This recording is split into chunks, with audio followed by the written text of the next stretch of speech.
আমরা আমাদের চলার পথে এমন কিছু মানুষের সঙ্গে জড়িয়ে পড়ি যে তার জন্য আমরা সব কিছু করতে রাজি, জীবনটা দিয়ে দিতে রাজি হয়ে যাই। যে এতটাই ভালোবাসার মানুষ, কিন্তু সে মানুষটা যদি হুট করে আমাদের জীবন থেকে চলে যায়, তাহলে আমরা এতটা ভেঙে পড়ি, এতটা হতাশ হই যে কেন সে আমার হলো না, কেন তাকে পেলাম না। কিন্তু আমরা কখনো ভাবি না যে আল্লাহ যা করে ভালোর জন্য করে।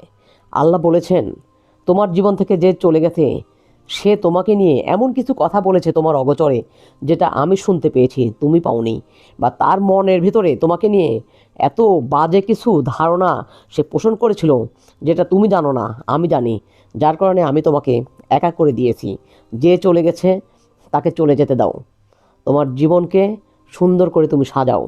জীবনটা আসলে খুবই সুন্দর, কিন্তু আমরা মানুষ সেগুলো আমরা বুঝি না। আমরা আসলে ভাবতেই পারি না যে আল্লাহ উত্তম পরিকল্পনাকারী। আল্লাহ আমার আপনার মতো নয়।